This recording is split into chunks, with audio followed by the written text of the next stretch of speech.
Now that we've taken some time to understand Bitcoin and a little bit about the blockchain space, let's talk about how to actually buy Bitcoin and how to go about transacting it through exchanges. We're going to make this as simple as possible. So, we're going to assume that individuals have never transacted crypto before. So, bear with us if you've already been through this process. You know it's not as hard as it sounds. But for individuals who are new, we're going to try to break it down into this quick 5 step process.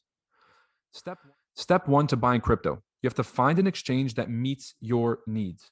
There's different kinds of exchanges. Some exchanges are centralized, which means that they have a central point of authority and they have a board of directors that makes decisions for that exchange. And there's decentralized exchanges.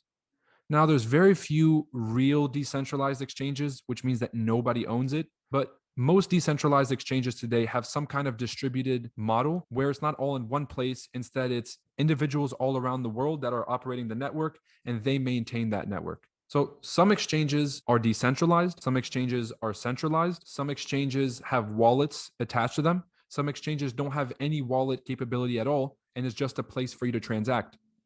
So, depending on what you need, do you want to buy it, own it, store it, trade it for something else?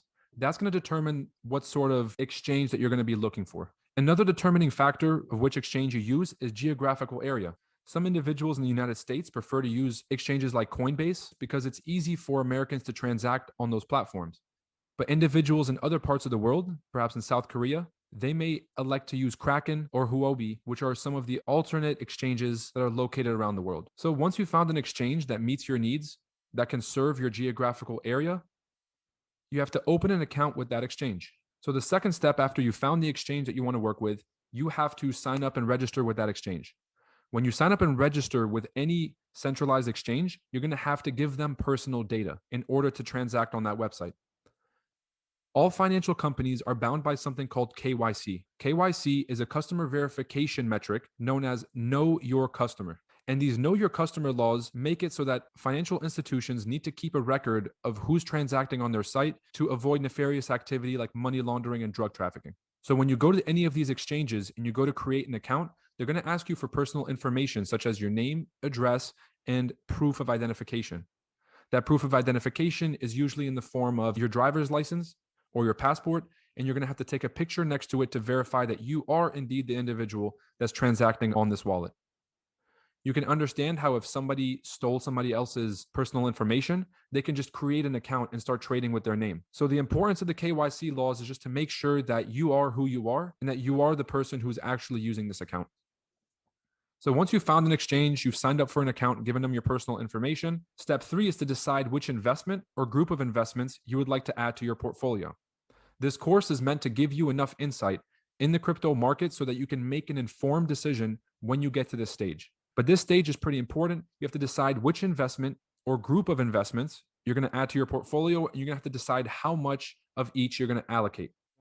After you've decided which investments or group of investments you want to add to your portfolio, it's time to decide which currency you're going to use to purchase these assets.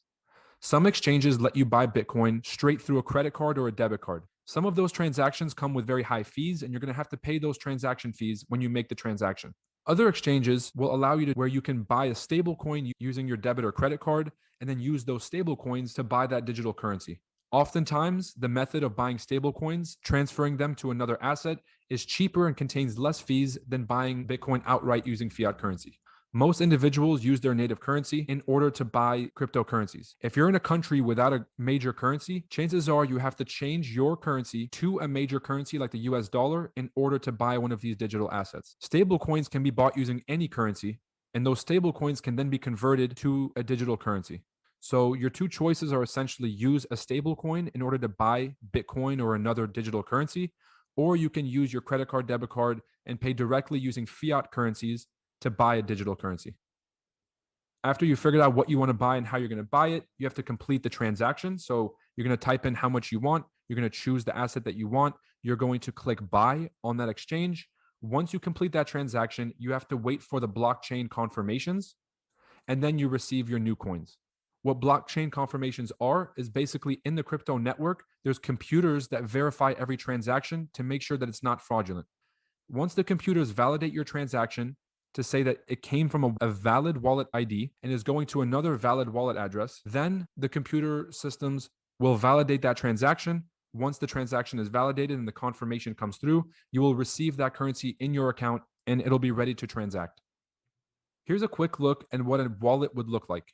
Every wallet has a unique wallet address. This unique wallet address is a combination of letters and numbers in random numerical orders that represent your unique identification for that account. This wallet is tied to your account and nobody else's.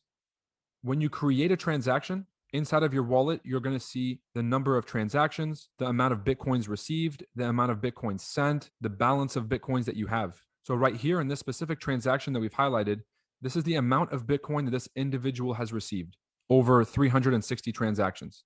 So your wallet will have that unique address. There's a certain amount of Bitcoins that gets sent to that wallet ID. And the wallet address you can think of like an email address. When you go to send an email, what you'll do is you'll type the email, then you'll choose a sender and then send it to the sender. A unique wallet address works the same way. It's a unique identification for the recipient of your money. And when you include that wallet address, it's going to send this information electronically, kind of like an email would.